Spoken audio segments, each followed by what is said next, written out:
Olá, tudo bem? Aqui é o Matheus Cuiava Nunes, eu sou médico veterinário e o artigo que eu irei trazer para vocês hoje é O que há em um nome? A classificação de diabetes mellitus em medicina veterinária e por que importa. Ele foi escrito pelo C. Gillor, S.J.M. Nissen, E. Furrow e S.P. DiBartola, pela Journal of Veterinary Internal Medicine, no volume 30 de 2016. Já vou dizer de antemão que esse é um artigo muito longo e muito complexo também, com muitas coisas que eu vou ser obrigado a deixar de fora dele e que seriam necessárias ainda para complementar umas coisas do vídeo. Então, eu recomendo a todo mundo que puder ler esse artigo na íntegra. Ele pode ser meio difícil de ler no início, mas depois tu consegue. E daí então dá para ter uma ideia mais ampla do que está se tratando, porque eu só vou conseguir dar aqui um pequeno recorte de tudo que eu vou falar no vídeo. Então, é isso. E bem, a diabetes mellitus não é uma única doença, mas ela é uma síndrome que ela é caracterizada por uma hiperglicemia, que ela resulta em defeitos na secreção da insulina ou sensibilidade de insulina em um tecido-alvo ou até ambos. Vários processos patológicos podem gerar a diabetes mellitus e o desenvolvimento dela, desde a destruição autoimune das células beta-pancreáticas, como a deficiência absoluta de insulina até as anormalidades que levam à resistência à ação da insulina, como o hipersomatotropismo, que também é chamado de acromegalia, que é gerado pelo excesso do hormônio GH, o famoso hormônio do crescimento, normalmente causado por um tumor benigno das glândulas pituitárias. E as células beta, para quem não se lembra, são as células responsáveis por secretar a insulina e manter os níveis de glicose no sangue adequado. Anormalidades na secreção da ação da insulina frequentemente coexistem no mesmo indivíduo e muitas vezes é impossível determinar qual é a anormalidade e a causa principal da hiperglicemia. Além disso, os déficits da secreção da insulina não são uma consequência da resistência à insulina em indivíduos com diabetes mellitus tipo 2. A presença e a magnitude da hiperglicemia ela pode mudar ao longo do tempo. E depende da extensão do processo da doença subjacente e das comorbidades associadas a ela. Sendo muito importante, então, tu conseguir o diagnóstico e classificar com precisão a doença. O artigo tem uma tabela que fala de forma resumida sobre cada tipo de diabetes, sendo que tem a tipo 1, que seria ela a destruição das células beta, geralmente levando a uma deficiência absoluta de insulina, que é imunomediado ou idiopático, tem essas duas categorias nela. Tem a do tipo 2, que tem uma etiologia desconhecida ainda, que é uma combinação de defeitos na secreção de insulina com a resistência à insulina, seria uma deficiência relativa da insulina. E também tem outros, que seriam defeitos genéticos na ação da insulina, doenças no pâncreas exócrino, endocrinopatias e etc. Outros nomes que eles colocam no artigo são o gestacional, que é um estado de aumento da resistência à insulina, sobreposto a um estudo existente de disfunção ou perda de células beta, e a pré-diabetes também, que seria estágios intermediários nos processos da doença de qualquer um dos tipos acima. E no estado diabético, a terapia de insulina pode ou não ser necessária. A exigência vai depender muito do estado que ela está, se ela é transitória, se ela é permanente, se ela é recorrente, e se a insulina é ou não necessária, portanto não define uma categoria de doença e não é exclusiva de uma categoria de doença específica. E no estado diabético, a terapia de insulina, ela pode ou não ser necessária e a exigência dela mesma, ela pode ser permanente, todo o período de tempo, transitória, de vez em quando, ou recorrente, que daí se ele vez ou outra tu vai precisar. Se a insulina é ou não necessária, portanto não define a categoria da doença e não é exclusiva de uma categoria específica dela. E os autores do artigo, eles deixam claro que essa mudança nos nomes de diabetes, na verdade, ocorreu primeiro na medicina humana, e isso ajudou bastante as pessoas na medicina humana a definir um tratamento mais adequado para cada tipo de diabetes que eles tinham. Então, às vezes eles conseguiam prever a própria diabetes em neonatos, e daí tratado muito cedo fazia com que não tinha necessidade do uso da insulina. Então os autores eles falam que é muito importante ter esse tipo de nomenclatura diferente para cada tipo diferente de insulina e subcategorias inclusive, para daí sim ter um tratamento mais adequado conforme cada uma das comorbidades que podem estar associadas à diabetes. E o autor aqui do artigo ele faz essa correlação com a medicina humana muito completa e detalhada em relação a cada subtipo classificado na medicina humana. Mas eu não vou ter tempo de trazer tudo porque ia ficar gigantesco o vídeo. É muito interessante mesmo essa parte, complementa muito.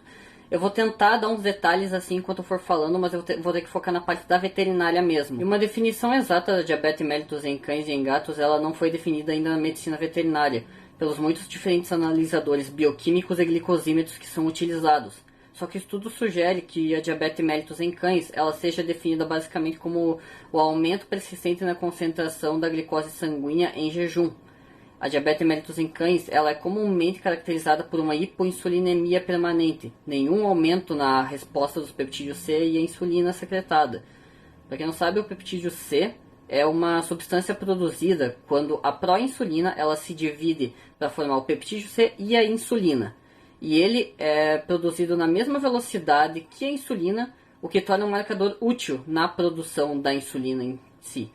E são um requisito absoluto para a administração de insulina exógena a fim de evitar a cetoacidose. Essa apresentação ela é muito consistente com a diabetes mellitus tipo 1, mas também pode ocorrer com a maioria dos outros tipos de diabetes mellitus, dependendo do estágio da doença e da gravidade da glicotoxicidade.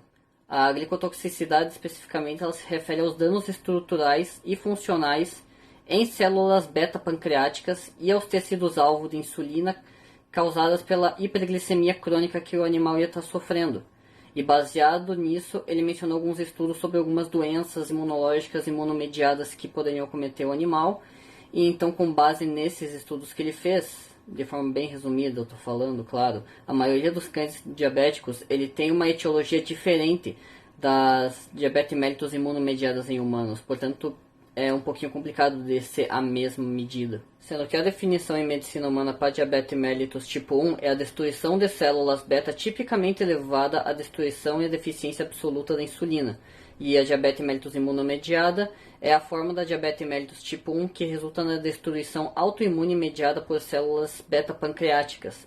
Nas pessoas, os marcadores de destruição imunológica incluem vários tipos de anticorpos e de células das ilhotas de Langerhans, e um autoanticorpo à insulina, que é um autoanticorpo que é produzido pelo sistema imune e ele atua contra uma ou mais proteínas do próprio indivíduo que o produziu. Já a diabetes mellitus tipo 2 em cães, ela, apesar de ter uma crescente prevalência da obesidade em cães junto com ela, não há evidência de que a resistência à insulina desmarca as disfunções das células beta e resulta na diabetes mellitus, como é o caso das pessoas, por exemplo. Os cães obesos eles mostram evidências da resistência à insulina, mas compensam adequadamente isso com o aumento da insulina que eles fazem. Mesmo após anos de insulina induzida pela obesidade, a diabetes mellitus parece não se desenvolver na maioria dos cães obesos e eles se mantêm euglicêmicos, que seria quando se mantém os níveis adequados de glicose. Os genes também do sistema imunológico dos cães podem desempenhar o papel hereditário em algumas raças, mas as causas genéticas não descobertas de diabetes mellitus em cães ainda permaneceram após o estudo.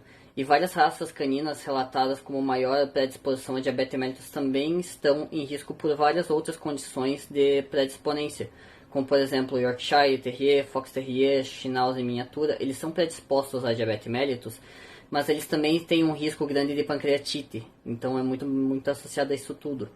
Dito isso, embora a predisposição genética seja provavelmente um fator importante da diabetes mellitus em cães, esses estudos não dão suporte a uma etiologia específica para isso, mas eles sugerem que o diabetes mellitus em cães ele compreende os distúrbios heterogêneos, que seria aquele conjunto de várias doenças que poderiam estar cometendo o mesmo animal e estariam causas parecidas, ou um ia gerar o outro e coisas do tipo. Outro nome que ele é bem utilizado na medicina humana é a diabetes mellitus gestacional, que ele fala que acontece nos humanos muito em mulheres que estão com algum problema de deficiência em relação à insulina no corpo e que elas às vezes acabam desenvolvendo inclusive sinais que podem gerar a diabetes.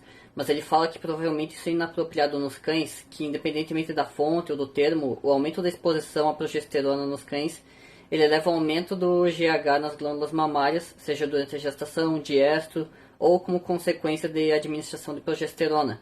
Portanto, o termo de diabetes ele seria uma superprodução de GH controlado por progesterona, e esse é um termo que poderia ser mais adequado. Sim, é um nome bem grande que sugere, tem uma siglazinha, mas ele sugere que dá para mudar esse tipo de nome de gestacional, porque não é exatamente gestacional, para uma superprodução de GH controlado por progesterona. E a glicocorticoide também resultam na resistência à insulina, mas eles também afetam a função das células beta-pancreáticas e eles diminuem a secreção da insulina, diminuindo o efeito que acaba tendo por toxicidade direta. E se o hiperadenocorticismo, que também é chamado por todo mundo como síndrome de Cushing, que é o excesso de cortisol de um tumor adrenal ou pituitário ou até mesmo iatrogênico, administração de remédios e tudo mais, apenas expõe uma lesão pancreática pré-existente, que ela é causada por qualquer uma das outras etiologias que possam ter da diabetes mellitus. Então, a prevalência da diabetes mellitus em cães com um hiperadenocorticismo, ele deve ser muito mais semelhante à prevalência de diabetes mellitus na população em geral, pelo menos ele deveria ser. Mas ele acaba sugerindo que é possível que o hiperadenocorticismo ele apenas exponha uma lesão pancreática pré-existente, que ela teria permanecido subclínica até ser descoberta nesse momento. E o diagnóstico preciso também pode afetar as estratégias do tratamento do paciente diabético que foi estabelecido. Mas o importante é o risco da hipoglicemia com o risco de vida que pode ser diferente em animais, como uma doença isolada de células beta-pancreáticas, em comparação com animais que têm um processo de uma doença envolvendo outros tipos de células nas ilhotas de Langerhans. Esse estudo ele apoia uma hipótese que define tratar a disglicemia subclínica, que ela poderia atrasar ou prevenir a diabetes mellitus em cães. Para quem não sabe, a disglicemia ela é um termo amplo que ela se refere à normalidade do nível de glicose no sangue dos pacientes. Porém, quando o autor trata de falar sobre a pré-diabetes, tanto com diabetes em cães pequenos, ele relata que a pré-diabetes ela não consegue ser muito bem medida pelos cães, porque eles não conseguiram descobrir um parâmetro adequado para mensurar ela ainda. E é muito difícil encontrar diabetes mellitus em cães jovens, então eles não conseguiram ter essa ideia de como montar isso. Já para gatos, além de todos os problemas citados anteriormente, eles também têm o problema que eles sofrem de hiperglicemia de estresse em manejo muitas vezes. E isso acaba alterando muitos resultados que podem acabar acontecendo e a mensuração deles. Além disso, o autor ele menciona que tem tanto a diabetes mellitus tipo 1 quanto a diabetes mellitus induzida por uma doença pancreática, elas são muito raras nos gatos. Não dá para ser excluída, mas é muito difícil de acontecer. Assim como induzido por uma síndrome de Cushing. Mas o que mais acontece é que são importantes no gerar o hipersomatotropismo, que seria a acromegalia, o aumento muito grande do GH que eu mencionei anteriormente. E recomenda-se então a mensuração de rotina do fator de crescimento semelhante à insulina tipo 1, ou IGF-1, que independentemente de apresentação clínica que o animal estaria tendo, o tratamento com a somatostatina, radioterapia ou uma hipofisectomia, ela mostrou o resultado que quando o excesso de GH subjacente é devidamente gerenciado, o controle glicêmico pode melhorar drasticamente nos pacientes. Além disso, os autores eles têm uma dificuldade em felinos com relação à pré-diabetes, porque não necessariamente o animal obeso ele vai ser diabético. Ele vai, na verdade, só evidenciar que está tendo uma alteração pancreática e daí sim vai mostrar que ele está tendo a diabetes por causa dessa disfunção pancreática que ele estaria sofrendo. E um resumo que eles colocam que a falta de resposta do peptídeo insulinotrópico, ele depende da glicose oral, da diminuição da sensibilidade, um aumento agudo na glicose e outras peculiaridades fisiológicas que ocorrem no animal. Então acaba contribuindo para a incapacidade do gato de lidar com grandes cargas de glicose e causar o aparecimento da própria intolerância à glicose. Isso poderia limitar a utilidade dos testes nos esforços para definir e diagnosticar a pré-diabetes, que seria importante. E o estudo ele conclui falando que a classificação da diabetes mellitus em humano ela foi refinada substancialmente na última década e exigiu que médicos e pesquisadores levassem em conta diversos outros processos que poderiam estar ocorrendo das doenças. E eles acabam sendo agrupados no que o artigo chama de Umbrella DM, que seria o guarda-chuva da diabetes mellitus, que seria várias coisinhas juntas que acabam sendo na verdade a mesma coisa, como um guarda-chuva que se abre e cada um dos lados é como se fosse uma coisa. Então eles têm essa abordagem proativa de melhorar a compreensão dos diferentes tipos de diabetes e diminuir o número de diagnósticos errados que acabariam ocorrendo. Então eles especialmente sugerem como seria a melhor nomenclatura para poder ajudar os pacientes em diagnósticos futuros que seriam realizados. Então era isso, muito obrigado a todo mundo que assistiu esse vídeo. Eu peço desculpas porque eu tive que agilizar muito na produção desse daqui, porque o artigo é muito grande, mas isso aqui ele é só um recorte de tudo que pode ser compreendido melhor no artigo. Lá explica melhor tanto os tipos de diabetes, quanto cada uma das tentativas que eles acabaram tendo e inclusive mais ideias se alguém quiser complementar o artigo no futuro. É isso então, muito obrigado, não esquece de comentar alguma coisa aqui embaixo, dar um gostei, não custa nada, é rapidinho e acaba ajudando bastante para divulgar o trabalho que eu estou tentando fazer. E não esquece de mandar isso também para as pessoas que você possa achar interessante, que vão gostar do artigo. Então era isso, muito obrigado a todos e até o próximo artigo. Tchau!